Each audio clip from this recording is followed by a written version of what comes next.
Welcome back to Hardware Unboxed. Today we can finally show you what the new 2nd gen Ryzen processors have to offer. Might surprise some of you, but it's already been 1 year since AMD first introduced their Ryzen CPU series. The Zen architecture was a clean sheet for AMD, and it's fair to say, ended up being a huge success. Now it's time to unleash the Zen Plus architecture on the 12nm process, but before we do, this video has been sponsored by Squarespace. Whether you need a domain, website, or online store, make it with Squarespace. For more information, please check the link in the video description. Today we have the new Ryzen 7 2700X and Ryzen 5 2600 processors to show you, and AMD tells us that the Zen Plus architecture offers a reduction in cache latency, anywhere from 13% up to 34%, an 11% reduction in DRAM latency, IPC improvements of approximately 3%, and improved memory support for greater frequencies. So that all sounds good. In addition to all that, GlobalFoundries 12LP process, LP for leading performance, means higher frequencies and improved power consumption. AMD says this new process offers transistor performance that is 10 to 15% better than that of the previously used process. In short, we're seeing a 300 MHz increase in clock speed up to 4.3 GHz, a 50 mV reduction in core voltage, and a possible all-core overclock of around 4.2 GHz. So far, AMD's announced 4 2nd gen Ryzen CPUs, and for this review we have the X models. The non-X26 and 2700 are now available, but AMD forbid us testing them in time for today's release, so we've pre-ordered those models and we'll have a review online shortly. Moving on, let's just quickly go over the specs. I'll provide a table on screen with a bit more information, but the things worth noting is that the 2700X is an 8-core 16-thread CPU with a 3.7 GHz base and a 4.3 GHz max boost frequency.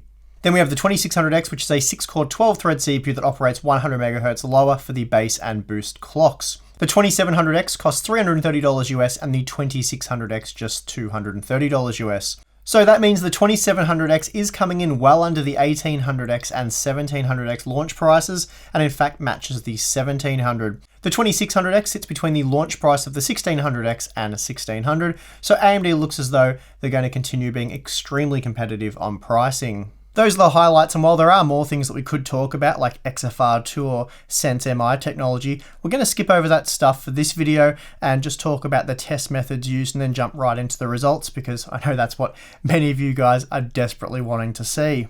For testing the new 2nd gen Ryzen CPUs, I'm using the ASRock X470 Taichi Ultimate, but I've double checked all the results with the Gigabyte X470 Aorus Gaming 7 as well, and both motherboards did work flawlessly. The memory of choice is G.Skill Sniper X DDR4 3400 CL16, and I've merely loaded the XMP profile. All testing has been conducted with the box coolers unless specified otherwise, and this goes for all the CPUs benchmarked in this video. And for the unlocked Intel K processors, I will be using the Corsair H110 IV2. The 1st gen Ryzen CPUs, which include the Ryzen 7 1800X and Ryzen 5 1600, have been tested on the ASRock X370 Taichi using G.Skill's FlareX DDR4 3200 CL14 memory. Unfortunately, I did run out of time to add more 1st gen Ryzen CPUs to the results, but those two parts will give us a good idea of what we're looking at in terms of gains for these 2nd gen Ryzen parts. Please note all the data has been updated for this review, so that means it's all fresh and it's been gathered in the past 2 weeks, so I couldn't just simply carry over the 1600X or 1700 results from previous tests. They need to be retested. All testing has been done with the latest drivers, Windows updates, motherboard BIOS updates, game and application updates. Throughout the testing, we'll be looking at stock out-of-the-box performance as well as overclocking. The 1st gen Ryzen CPUs have been overclocked to 4 GHz, while I was able to get the 2600X stable at 4.1 GHz and the 2700X at 4.2 GHz. I should note though that getting my 2700X stable at 4.2 GHz was quite difficult. Hitting 4.2 GHz on all cores wasn't easy, and it did require 1.4 volts to pass our hour-long Blender stress test. For this overclock, I am using the Corsair H150i Pro. Then the 2600X, now that failed our stress test at 4.2 GHz, and this forced us down to 4.1 GHz, which was a bit disappointing. Perhaps though, we got a bad chip. Time will tell. Also, remember, nothing is guaranteed with overclocking, and as I put this video together, I don't actually know if these are good or bad overclocks. AMD does suggest though that the overclocks are now in the range of 4.2 GHz, but until we have more data, just take that with a grain of salt. Still, the good news is the 2600X was stable at 4.1 GHz using the Wraith Spire box cooler, and I'll include temperatures at the end of the video. Unfortunately though, as I said, I did run out of time and therefore wasn't able to include as many first gen Ryzen CPUs as I would have liked to. Also, I didn't have time to overclock the Skylake X CPU, so this is something I will do in a future video. Alright, so I think that's about everything. It's time to get into the benchmarks. Before we get into the application and gaming benchmarks, here's a quick look at the memory bandwidth performance. Despite using the slightly faster DDR4 3400 memory, the second gen Ryzen CPUs are comparable to the original parts with a throughput of around 39 GB per second.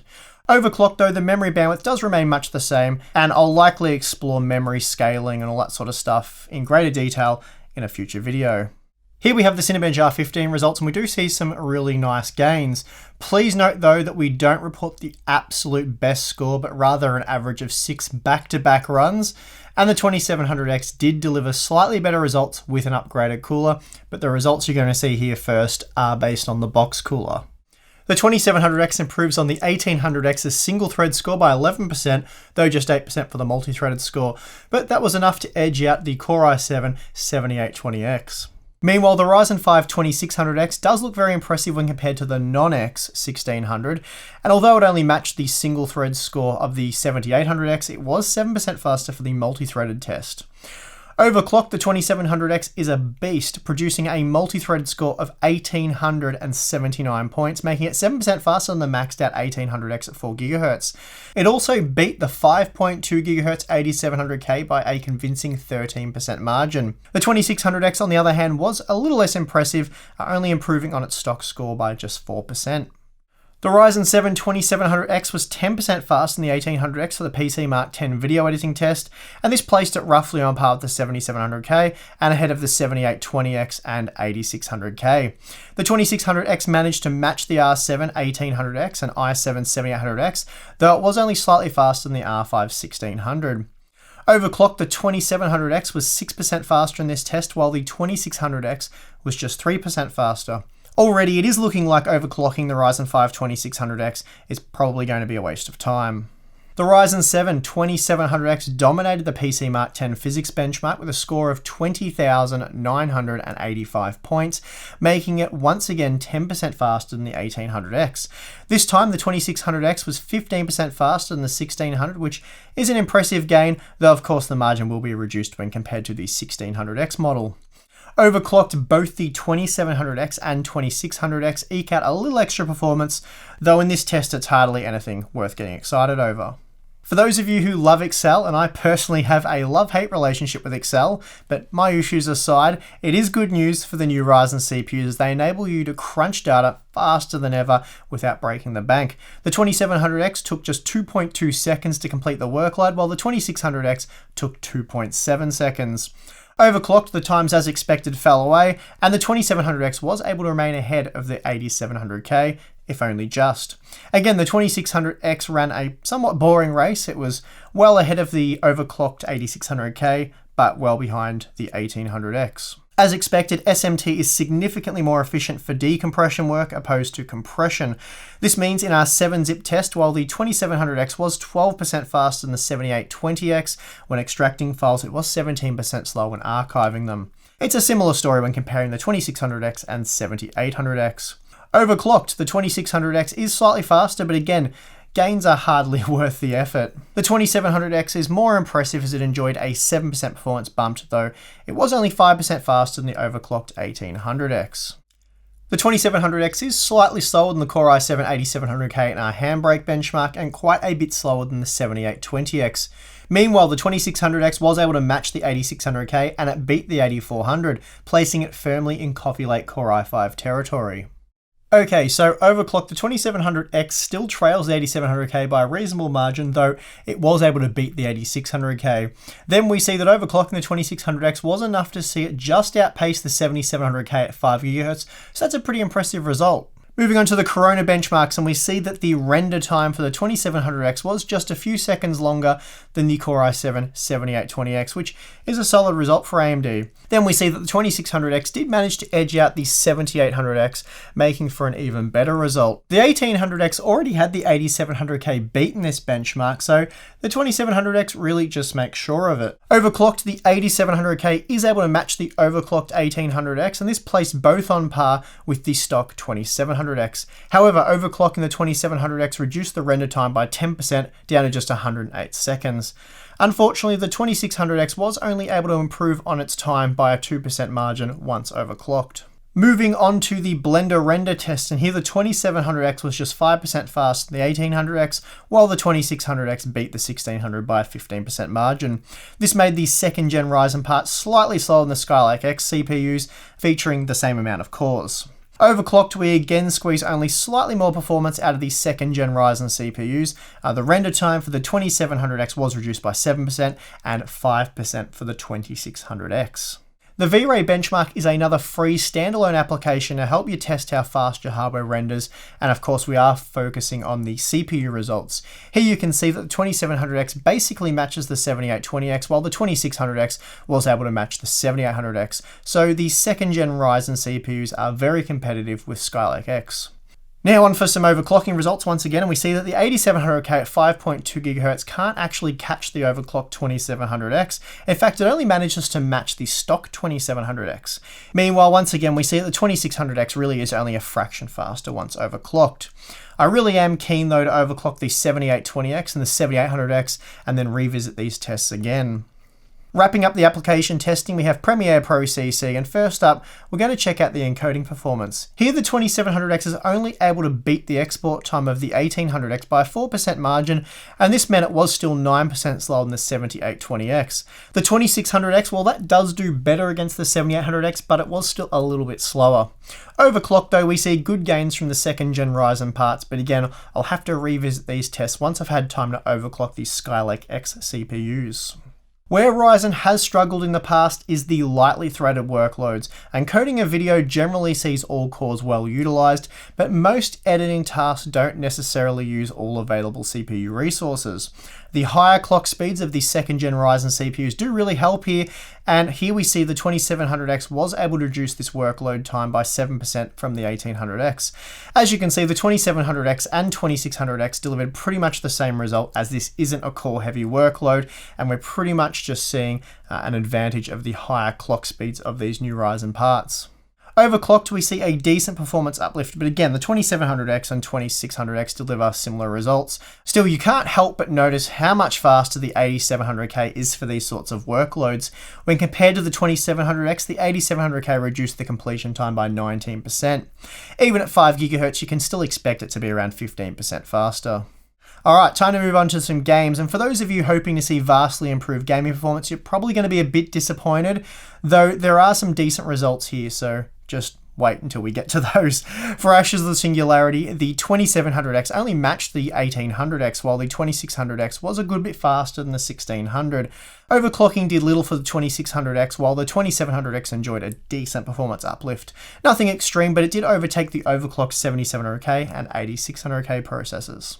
Moving on to Assassin's Creed Origins, and here we have a few noteworthy things to discuss.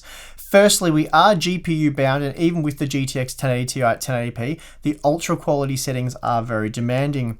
Still, the Kaby Lake and Coffee Lake CPUs beat the Ryzen 7 1800X with ease, and sadly the second gen CPUs aren't really much faster than the 1800X. However, it is worth noting they do still match the Skylake X parts in this game, and you will see a bit more of this as we look at other titles. Basically, this comes down to how the cores are connected, and while extremely efficient for connecting up to 10 cores, Intel's ring bus method that's used for the Kaby Lake and Coffee Lake CPUs and pretty much all their mainstream CPUs doesn't seem to scale that efficiently beyond, say, 10 cores, and this is where Intel's Mesh Interconnect will take over. I'll discuss this a little bit more later in the video, but for now, let's check out Assassin's Creed again with a lower quality preset. Dropping down to the higher quality preset doesn't change much, and we again see very similar performance trends. The 2700X and 2600X deliver basically the same results, and again, while on par with the Skylake X parts, they are quite a bit slower than the Kaby Lake and Coffee Lake CPUs. Overclocking once again doesn't really help. The bottleneck here doesn't appear to be frequency. The second gen Ryzen CPUs also aren't able to improve on the performance we saw from the 1800X, which is disappointing to see. Moving on to Battlefield 1, and here we see very similar results between the 2700X and 2600X, just 2 to 3 FPS separate the two. Performance here is very competitive, though the 8700K completely walks away with the 1% low result, hitting 120 FPS. Overclocked, we see reasonable gains from the 2700X, but again, it does trail the GPU limited Kaby Lake and Coffee Lake CPUs. In an effort to remove, or at the very least reduce, the GPU bottleneck, I've dropped down to the medium quality preset with Battlefield 1. Here we see the 2700X and 2600X again deliver very similar results, as Battlefield 1 doesn't require 16 threads. 12 threads will happily get the job done. The 2700X still trailed the 8700K by an 18% margin and the 8600K by a 10% margin. Again, overclocking doesn't really help that much. The 2700X saw the average frame rate increase by just 5%, and that was enough to match the stock 7700K. Meanwhile, the 8700K was 24% faster. Next up, we have Far Cry, and again, the 2700X is only slightly faster than the 2600X, though it does offer a noteworthy step forward from the 1800X. The 2700X was roughly 10% faster than the 1800X, which really isn't that bad. In fact, it's actually quite good. Overclocking helped squeeze out a few more frames, but the gains were even better with the Kaby Lake and Coffee Lake CPUs. This means the 8700K is now 21% faster, for example. Our Overwatch bot benchmark is very CPU intensive, but there are a few problems here, and one of them is that we are artificially GPU limited, as the game has a 300 FPS frame cap. That said, you'd expect the average frame rate to be much closer to the frame cap than it is. Before the bots engage one another though, we are locked at 300 FPS, but once they come together, the frame rates on all CPUs drop down closer to 200 FPS. I'm not quite sure what this limit is. It could have something to do with the game engine. I haven't used Overwatch to test high-end CPUs for a while now. It was great for comparing 2, 4, and 6 core CPUs, but with today's high-end CPUs, we seem to be pushing the game to its limits. Here we see that the Ryzen 7 2700X is fast enough to reach the limit, and therefore it's able to roughly match the Intel CPUs. Because of this apparent limit, the 2700X doesn't gain much from overclocking in this test, and the 2600X doesn't typically gain much from overclocking anyway from what we've seen, so again we see that again here. Warhammer Vermintide 2 was slow with the GTX 1080 Ti on all the tested CPUs when using DirectX 12, so I've removed those results and stuck with DirectX 11 exclusively. At 1080p, we're hitting the limits with the GTX 1080 Ti using the extreme quality settings, and this sees the 2700X basically match the 8700K, and here it trails the Intel CPUs by 2 to 3 frames per second. Overclocking does provide a few extra frames here and there, but because we're mostly GPU limited, the gains are small. Wrapping up the game benchmarks, we have Vermintide 2 using the medium quality settings, and here the 2700X was 9% faster than the 1800X, while the 2600X was 13% faster than the 1600. Although the 2700X was 10% slower than the 8700K, it was 16% faster than the 7820X, and that's a very interesting result. Overclocked, we do see small gains from the second gen Ryzen CPUs, and again, overclocking the 2600X looks to be pretty much a waste of time, and I'll discuss that more when looking at the power consumption figures, which we'll do now. Looking at power consumption when testing with Asher the Singularity, we see that the 2700X only increases the total system consumption by 4% when compared to the 2600X. It also only used 2% more than the 8700K. Now, the Core i7 8720X looks pretty bad here, using 15% more power than the 2700X, but remember, it was 14% faster as well, so performance per watt is actually much the same in this title. Overclocking only increased the power draw of the second gen Ryzen CPUs by a small margin, 6% for the 2700X for example. The 8700K saw total system consumption increase by 18%, making it less efficient once overclocked. The 2700X and 2600X once again consumed a very similar amount of power, this time when testing with Far Cry 5. They were basically on par with the 8700K, but did use less than the Skylake X parts. So in this title, the second gen Ryzen CPUs were much more efficient than the 7820X and 7800X. Overclocking again didn't have a huge impact on power draw for the second gen Ryzen CPUs, while it did see the Kaby Lake and Coffee Lake CPUs eat up loads more power. For our Blender workload, the 2600X consumed roughly the same amount of power as the 8700K, while the 2700X was on par with the 7800X. Overclocked, the 2nd gen Ryzen CPUs consumed around 20% more power, which is a lot better than the almost 60% increase seen when overclocking the 8700K. Interestingly, the 2700X was just 6% faster than the 1800X in Handbrake, and yet we see here it does consume 15% more power. In fact, the 2600X matched the power consumption of the 1800X, which was very surprising. The 2700X also pushed system consumption 9% higher than the 1800X when we looked at the encode performance in Premiere Pro, and it only reduced the encode time by 4%. Interestingly though, the 2600X consumed just 10% more power than the 1600, but it was able to reduce the encode time by 16%. In terms of performance per watt, the 2nd gen Ryzen CPUs were comparable to the Skylake X, 7820X and 7800X in this application.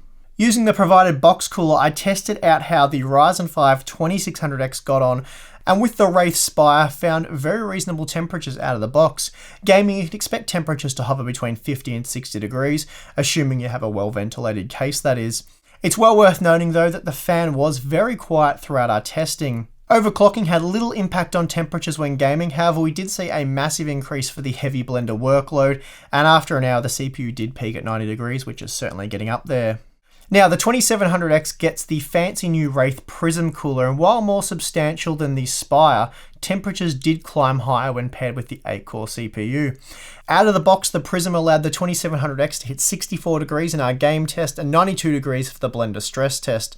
That being the case, the Prism couldn't handle our 4.2 GHz overclock. Gaming wasn't too bad, but the max temperature when using the blender stress test saw thermals reach their limit, and this would often cause crashes.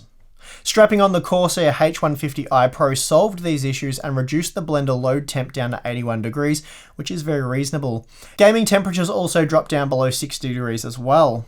So overclockers will want to upgrade the cooler, and I will explore more cost-effective options in a future video. While on the subject of coolers, as I said, the stock 2700X testing was done with the Wraith Prism box cooler, and all overclocking was conducted using the Corsair H150i Pro. Running our blender stress test, the 2700X held a clock speed of 3.8 GHz on all cores, and then upgrading to the H150i Pro increased that frequency to 3.9 GHz, and this improved the render time by less than 1%. So not a big deal there, but it does suggest that those overclocking will want to upgrade the cooler, and we'll explore more options in a future video. Before wrapping up the testing, there are a few more benchmarks I wanted to squeeze in. Now, these next few graphs compare the Ryzen 7 2700X and Ryzen 7 1800X clock for clock at 4 GHz on the same X470 motherboard using the same memory and timings. Interestingly, whereas we haven't been able to get the 1800X working with memory higher than DDR4 3200 on our X370 boards, it did work all the way up to DDR4 3600 on the X470 boards. Firing up Cinebench R15, we see that the memory frequency has little impact on this test. That said, we do see AMD's claim of an approximate 3% increase due to IPC gains is spot on. At the same frequency, the 2700X was up to 3% faster, though for the most part we saw gains around the 2% mark. Still, that's better than nothing, he said as he gazed over to his Coffee Lake CPU, then his Kaby Lake CPU, and then finally his Skylake CPU. Interestingly, the difference between G-Skill Sniper X DDR4 3400 CL16 and DDR4 3600 CL19 memory is virtually non-existent. The looser timings of the higher clocked memory pretty much nullifies any advantage the higher frequency might bring. Although we only saw a 2 to 3% improvement with the Cinebench R15 results, here we see the 2700X shaving 7% off the render time. Of course, the improved cache performance could also be helping here, but it's great to see the 2nd gen Ryzen CPU offering such a noteworthy improvement when matched clock for clock. Finally, we have Battlefield 1, and here you can see that AMD has made great strides. The 2700X was 5 to 6% faster when comparing the 1% low data and 7% faster on average. Granted, those are just single-figure gains, but that is going to help Ryzen do battle with the Coffee Lake CPUs in gaming benchmarks, as we've already seen. Remember, we're testing with a GTX 1080 Ti at 1080p using medium quality settings here. Ryzen now has a much better chance of finding the limits of your graphics card under more realistic gaming conditions.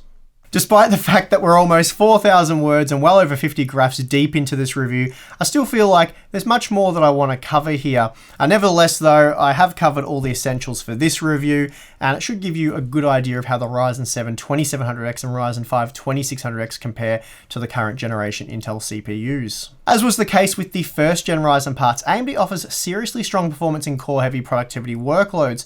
Stock and overclocked, the 2700X beats the 8700K in most workloads, though there are times where the higher clocked Coffee Lake CPU will still pull ahead.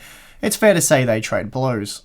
The 2700X did have the advantage of slightly higher clocked memory in these tests, but I have quickly gone back and checked a few of the benchmarks with the 8700K using DDR4 3400 memory, and the gains are extremely small, sometimes even non-existent. Also, remember the 3200 memory operates at tighter timings. I also realised that the 8700K at 5.2 GHz is without question showing a best case scenario for Intel, but that's kind of the point. In a lot of the gaming benchmarks, we see that the 2700X clocked at 4.2 GHz, which I also feel is a best case scenario for AMD. We see that the second generation Ryzen CPU does struggle to hang with even the stock 7700K. The low latency ring bus really is king for games, and this is going to continue to be a problem for AMD until Intel's forced to use the mesh interconnect architecture once games call for significantly more cores, but don't hold your breath on that one. I'm not actually saying that it won't happen, because it absolutely will happen. I'm just saying it might not happen as soon as AMD are hoping for, but let's hope that's not the case, because it would mean better games for all of us. Here's a quick look at some averages across the games tested at 1080p using various quality settings with the GTX 1080 Ti. Here the 2700X and 2600X look very competitive, though we are only seeing a 7% improvement for the 1% low performance for the 2700X over the 1800X, and even less when looking at the average frame rate. Still, it's well worth noting that the 2700X did manage to edge out the 7820X, and this is a pretty big deal. Overclocking the second gen Ryzen CPUs led to small gains, and the 2700X was really only able to keep pace with the stock 7700K, though it has to be said the 7700K is a particularly good gaming CPU. The 2700X was also only 4% faster than the 8600K and 10% slower than the 8700K, which is a good result for AMD. Again, in a lot of these tests we are GPU bound, but we're also using a GTX 1080 Ti at 1080p, so it's hardly extreme GPU bottlenecking. Power consumption was really all over the place. In some workloads, the 2700X only used slightly more than the 1800X, while in others it used quite a bit more.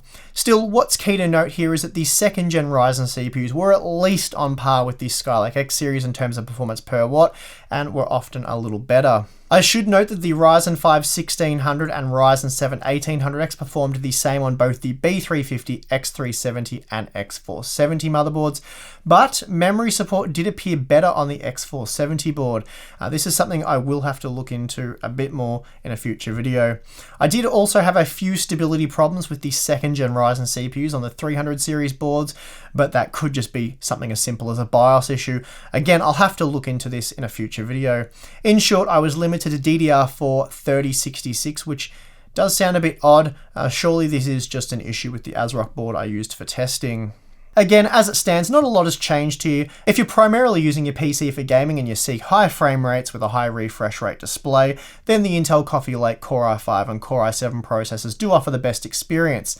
Of course, you will need to be happy with upgrading your platform every few years, but I suspect those dumping loads of money on a Core i7 with a top-notch Z370 motherboard with cooling to match probably are.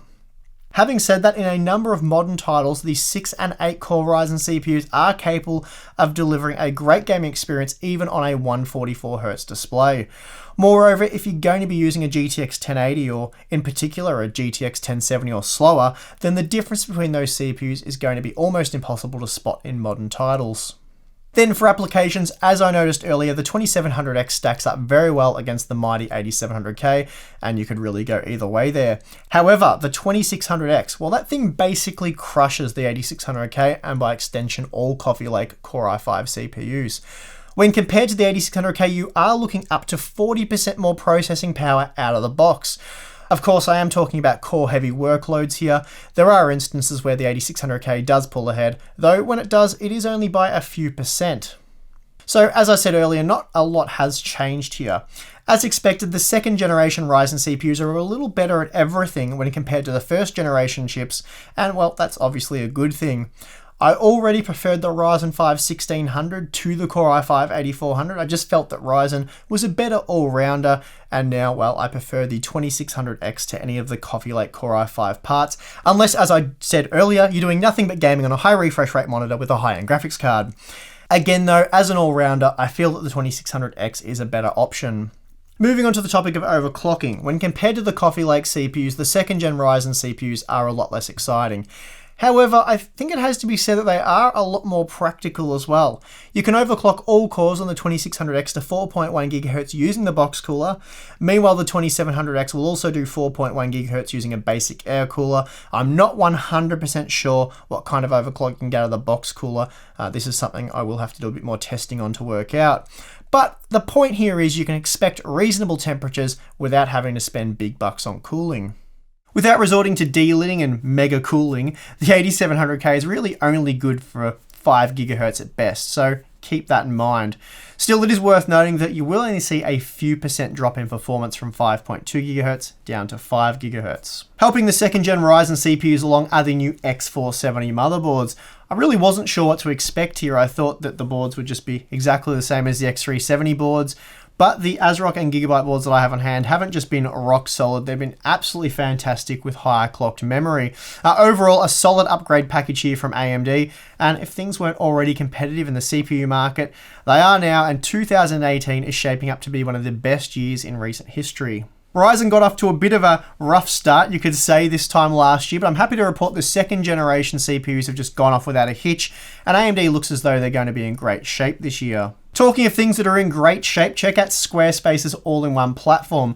It allows you to quickly and easily create beautiful, hassle-free websites. There's nothing to install, patch, or upgrade ever. You don't need to know a thing about coding either. PHP, CSS, HTML, they're all just acronyms for things you don't need to worry about if you build with Squarespace. Their beautiful designer templates make creating a powerful online identity easy. Each template is a starting point for a wide range of projects, whether you're pursuing a side hustle or promoting your main gig. And Squarespace provides award-winning 24/7 customer support. So go to squarespace.com/Harbour Unboxed, that's a single word, no space, and start your free trial today and receive 10% off your first purchase of a website or domain. And that is going to do it for this one. I have loads more second gen Ryzen testing incoming, so stay tuned for that. If you did enjoy the video, then be sure to hit the like button, subscribe for more content. If you appreciate the work we do here at Harbour Unboxed, then consider supporting us on Patreon. Thanks for watching. I'm your host, Steve. I'll see you again next time.